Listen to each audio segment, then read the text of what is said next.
বনি ইসরায়েলের 3 লোক সফরে বেরিয়েছে, মরুভূমির সফর, মাঝখানে তুফান। কই যাবে, কই বাঁচবে? দৌড়াদৌড়ি শুরু। দৌড়াতে দৌড়াতে এক পাহাড়ের গুহার ভেতরে আশ্রয় নিয়েছে। গুহা চিনেন তো? পাহাড়ের গুহা। আশ্রয় নেয়ার সাথে সাথেই বৃষ্টির পানির ঝাপটায় পাহাড়ের উপর থেকে বিশাল এক পাথর খণ্ড এসে পাহাড়ের গুহার মুখটা বন্ধ করে দিয়েছে। বন্ধ, অন্ধকার। এরা পড়ছে বিপদে। হায় হায়, বাঁচার জন্য ঢুকলাম, এখন দিই মরণ। ঢুকছিল কি জন্য? এখন মরণ। বিশাল পাথরের খণ্ড এসে গুহার রাস্তাটা বন্ধ করে দিয়েছে। 3 জন গায়ে যত শক্তি ছিল ধাক্কায়ও পাথর সরাইতে পারে না। হায় হায়, অক্সিজেন ভিতরে যা আছে আধা ঘন্টা শেষ হয়ে যাবে। কি করে বাঁচবো? বাঁচার উপায় নাই। চিল্লা ফাল্লা শুরু হয়ে গেল, কান্নাকাটি শুরু। একজন বলে, তোমাদের জীবনে কার কি ন্যাক আমল আছে, যেই ন্যাক আমলটা আল্লাহর ভয়ে করছিল ওইটার ওসিলা দিয়ে দোয়া করে দেখো কিছু হয় কিনা। সুবহানাল্লাহ কোন? এটাই উপায়। একজন হাঁটু গেড়ে চোখের পানি ছাড়া শুরু করছে আর দোয়া শুরু করছে, আল্লাহ আল্লাহুম্মা কানাত লি আবাওয়ান শাইখান কাবীরা। আল্লাহ, আমার বাবা মা ছিল বৃদ্ধ বৃদ্ধা, আমি পেশায় রাখাল, সারাদিন ছাগল চড়িয়ে রাত্রিবেলা দুধ আনতাম, সবার আগে আব্বা আম্মারে দিতাম, এরপরে আমার ছেলে মেয়ে, এরপরে স্ত্রী। একদিন গভীর রাতে এসে দেখি আব্বা আম্মা ঘুমায়। দুধের বাটি নিয়ে আব্বা আম্মার মাথার সামনে দাঁড়িয়ে রইলাম। ছেলে মেয়েগুলো আব্বা এসে বলে, আব্বা দুধ দাও। আমি বললাম পরে, আগে আব্বা আম্মা খাবে, তারপরে তোরা। ছেলে মেয়েগুলো কান্না জুড়ে দিল, আমি দেই নাই। ফজর পর্যন্ত দাঁড়িয়ে রইলাম। ফজরের আগ দিয়ে আব্বা আম্মা ঘুম থেকে উঠে দেখে তো আমার অবাক, কিরে বাবা দাঁড়িয়ে কেন? বললাম প্রতিদিন দুধ খেয়ে ঘুমাও, আজকে আগে আগে ঘুমিয়েছ, দুধ খাও নাই, তোমাদেরকে আগে দিব বলে দাঁড়িয়ে রইলাম। আল্লাহর ডেকে বলে, আল্লাহ ওই দিন সারা রাত দুধের বাটি নিয়ে মা বাবার শিওরে আমি দাঁড়িয়েছিলাম। ফজরের সময় আব্বা আম্মারে দুধ খাওয়ালাম, তারপরে ছেলে মেয়েদেরকে দিয়েছিলাম, তারপরে স্ত্রীর মুখে দিয়েছিলাম। ও মাবুদ, ওই দিনের এই কাজটা আমি দুনিয়ার কাউরে খুশি করার জন্য করি নাই, শুধুমাত্র তোমার খুশি ছাড়া। ওই রাতের ইবাদত যদি তোমার দরবারে ভালো লেগে থাকে, ফাফাররিজ আন্না মা নাহনু ফি, আজকের বিপদের দিনে কেউ বাঁচানোর নাই, তুমি আমাদের বাঁচাও। ফানফাজারাত, মুহূর্তের মধ্যে 1/3 বিশাল পাথর খণ্ডটা 1/3 ডান দিকে সরে যায়, এক পাশে সরে যায়। সামান্য আলো বাতাস ঢুকতে আরম্ভ করবে। এখন বাতাস ঢুকে, এখন বেঁচে থাকতে পারবে এই নিশ্চয়তা হয়েছে। সুবহানাল্লাহ কোন? এবার সে বলল, ভাই তোর কি আমল আছে বল। দ্বিতীয় জন হাঁটু গেড়ে আবার চোখের পানি ছেড়ে আল্লাহর ডেকে বলে, মাবুদ আমার এক চাচাতো বোন ছিল, কানাতলি ইবনাতু আম জামিলা ওয়া কুনতু উহিব্বুহা কাআশাদ্দি মা ইউহিব্বুর রিজাল আন-নিসা।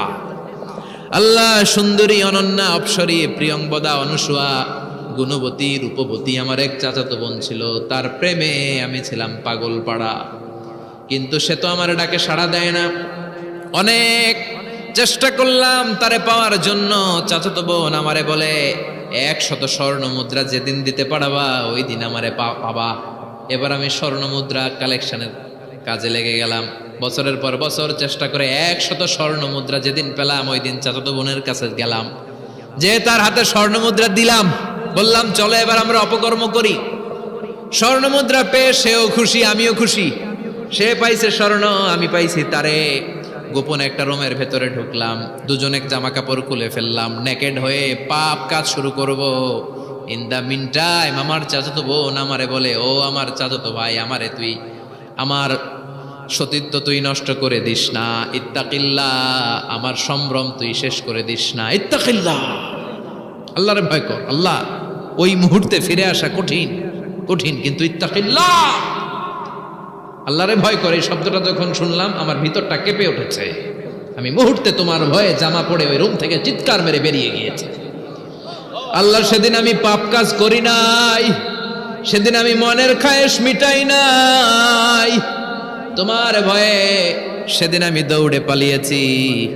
ওই দিনের ইবাদতটা, আমলটা যদি তোমার কাছে ভালো লেগে থাকে, ফাফাররিজ আন্না ফিমা নাহনু ফি, আজকে যেই বিপদে আছি তুমি বাঁচাও। বলার সাথে সাথে 2/3 2/3 পাথরের খণ্ডটা আরো ডান দিকে সরে যায়। সুবহানাল্লাহ পড়েন। এবার আরো বড় ফাঁকা হয়েছে। এবার তারা বেরোতে চেষ্টা করলো, দেখে মাথা বেরোয়, শরীর বেরোয় না, হাত বেরোয়, পিঠ বেরোয় না, পা বের হয়, দেহ বেরোয় না, আরো ছুটতে হবে। এবার বাকি আছে কয়জন? একজন। সে দোয়া করতে শুরু করলো, আল্লাহ ইস্তাজারতু জারাক, আমি ব্যবসায়ী ছিলাম, অনেক শ্রমিক ভাড়া করে একদিন একটা কাজ করালাম, সব শ্রমিকের টাকা দিয়ে দিলাম। এক শ্রমিক টাকা না নিয়ে ভাগলপুর কই যে গেছে নিজেও জানি না, ওর টাকা আমার কাছে রয়ে গেল। এই শ্রমিককে আর টাকাটা বুঝাই দিতে পারি নাই। এই টাকা দিয়ে আমি কয়েকটা ছাগল কিনলাম, এই ছাগলগুলো বাচ্চা দিল, ওগুলো বাচ্চা দিল, ওগুলো বাচ্চা দিল, দিতে দিতে বিশাল ছাগলের ডেইরি ফার্ম করে ফেললাম তার ওই টাকা দিয়ে। এক যুগ 12 বছর পরে সে এসে বলে আমার টাকা ফিরায় দাও। আমি বললাম এই যে ছাগলের ডেইরি ফার্ম পুরোটাই তোমার। সে বলে আতাস্তাজি মিন্নি, আমার সাথে ঠাট্টা করো? আমি পাই সামান্য কয়টা টাকা, এক যুগ আগে যেই টাকা পাইতাম ওইটা দিলেই চলবে। আমি বললাম ও শ্রমিক, তোমার টাকা দিয়ে আমি ছাগল কিনে ব্যবসা করেছি, ছাগল বাচ্চা দিয়েছে, বাড়তে বাড়তে বাড়তে বাড়তে আজকের বিশাল এই ডেইরি ফার্ম। এই ডেইরি ফার্মের মালিক আমি নই, তুমি নিয়ে যাও। বলার সাথে সাথে শ্রমিক আনন্দে নাচতে নাচতে ডেইরি ফার্ম নিয়ে যায়। ও আল্লাহ, ওই দিন যদি সে যতটুকু টাকা পাওনা ছিল অতটুকু দিলেই সে খুশি হয়ে যেত। শুধু তোমার খুশির জন্য পুরো ডেইরি ফার্ম আমি তারে দিয়ে দিয়েছিলাম। আল্লাহু আকবার। আল্লাহ, আজকের এই বিপদের দিনে আমার সেদিনের আমলটা যদি তোমার কাছে ভালো লাগে তুমি বাঁচাও। বলতে দেরি, মুহূর্তের মধ্যে বিশাল প্রকাণ্ড পাথর খণ্ডটা অন্যদিকে দৌড়ে চলে যায়। পাহাড়ের গুহা ওপেন, পাথর খণ্ড নাই। আল্লাহর শুকরিয়া আর তাকবীর দিতে দিতে 3 জন বের হয়ে যায়। সুবহানাল্লাহ পড়েন। সহিহ বুখারীর বর্ণনা, সহিহ হাদিস। নিজের এমন কোন নেক আমল যদি থাকে যে আমলটা শুধু আল্লাহর জন্য করেছিলাম, ওই নেক আমলের ওসিলা দিয়ে দোয়া করলে দোয়া কবুল করবে কে? করতে রাজি আছেন তো? এরকম অনেক শুনবেন, ক্যান্সারে আক্রান্ত, দুরারোগ্য ব্যাধি, বাংলাদেশের চিকিৎসা শেষ, ইন্ডিয়া গেছে, কয় বাঁচবো 3 মাস। কয় মাস? এরপরে 7 বছর বাইসা ছিল। কেমনে বাঁচলো? কেমনে? দোয়া। দোয়ার পাওয়ার আছে না নাই? তবে দোয়াটা দোয়ার মতো হতে হবে। সিনসিয়ার দোয়া is like a missile.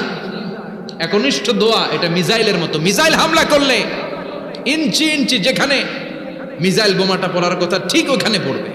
Drone হামলা করলে ঠিক ওখানে, ব্যালিস্টিক ক্ষেপণাস্ত্র নিক্ষেপ করলে লক্ষ্য বস্তু যেমনি ভিত করে, তেমনি দোয়ার মতো দোয়া করলে মুহূর্তেই দোয়া কবুল হয়ে যায়।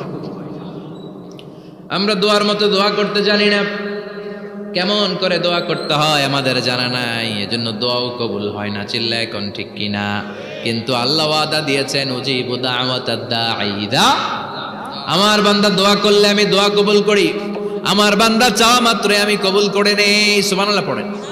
যত দোয়া আপনি করেছেন সব কবুল, সব, অল অফ ইউর দোয়াজ আর অ্যাকসেপ্টেড, সব কবুল হয়েছে আল্লাহর কসম। অনেকে বলবে হুজুর এটা আবার কি কইলেন, এতক্ষণ তো ভালোই কইতেছিলেন। সব দোয়া আবার কবুল হয় কেমনে? আমি তো জীবনে কত কিছু চাইলাম, কত কিছুই তো পাই নাই। আছে না এরকম? অনেকে অনেক পেরেশান, আফসোস করে, হুজুর চাইলাম আল্লাহ দিল না। 4টা মাইয়া, এবার কাবা ধইরা চাই আইছি পোলার কথা, এটাও হয়েছে মাইয়া। আছে না নাই? 5টা ছেলে হয়েছে, মেয়ের জন্য বুকটা হাহাকার। হজে যে আরাফাতের ময়দানে চেয়ে আসলাম, এইবারও হয়েছে আর একটা পোলা। আছে না নাই? কত কিছু চাইলাম, পাইলাম না, হুজুর দিল না আল্লাহ। বলে না আপনার সব দোয়া কবুল, তবে কবুল হওয়ার 3টা সিস্টেম আছে। কয়টা? 3টা। চান্দোলার ভাইয়েরা মনে থাকবে? কয়টা? 3টা। আপনি যত দোয়া করছেন সব কবুল, কারণ আল্লাহর কাছে কিছু চাইলে আল্লাহ ফিরায় দিতে জানে না। আল্লাহ জানেই না কেমনে ফিরায় দিতে হয়। সুবহানাল্লাহ কোন? চাওয়া মাত্রই আল্লাহ বলে অ্যাকসেপ্টেড, যা কবুল, দিব দিব না এটা বলতে জানে না। চাওয়া মাত্রই বলে দিব। 3 সিস্টেম। নাম্বার 1, আপনি আল্লাহর কাছে দোয়া করলেন, চাইলেন, আল্লাহ বলে দিব, বলেই তিনি দিয়ে দেন আর আপনি খুশি হয়ে যান, পেয়ে গেলেন। নাম্বার 2, আপনি আল্লাহর কাছে দোয়া করলেন, চাইলেন, তখনও আল্লাহ বলে দিব, তবে এখন না, সবুর, একটু পরে দিব। কখন দিলে আমার জন্য ভালো, আমার চেয়েও ভালো জানে কে? আল্লাহ, পরে দিবে। নাম্বার 3, চাইলেন, দোয়া করলেন, আল্লাহ তখনও বলে দেব, তবে এখনো না, পরেও না, কিয়ামতের দিন যেদিন বিপদে পড়বে ওই দিন দেব। যেদিন তোর বাবা তোরে চিনবে না, তোর মা তোরে চিনবে না, বন্ধু বন্ধুরে চিনবে না, পীর সাহেব মুরিদরে চিনবে না, মুরিদ পীর সাহেবরে চিনবে না, ইমাম সাহেব মুসল্লিরে চিনবে না, মুসল্লি ইমাম সাহেবরে চিনবে না, কেউ কাউরে চিনবে না। ওই কঠিন দিনে তোরে আমি বাঁচাইয়া দেব। তাইলে দোয়া যা করছেন ছোটবেলা থেকে আজকে পর্যন্ত, লস হয়েছে না লাভ? লস না লাভ? প্রতিদিন শতবার তাওবা ইস্তেগফার করতে রাজি আছেন? আল্লাহর জিকির করতে রাজি আছেন তো? আর বেশি বেশি দোয়া করতে রাজি আছেন? সবাই সবার জন্য দোয়া করবো, রাজি আছেন তো? আল্লাহ আমাদের সবাইকে কথাগুলো বুঝার ও আমল করার তৌফিক দান করুক। আমরা পড়ি আমিন।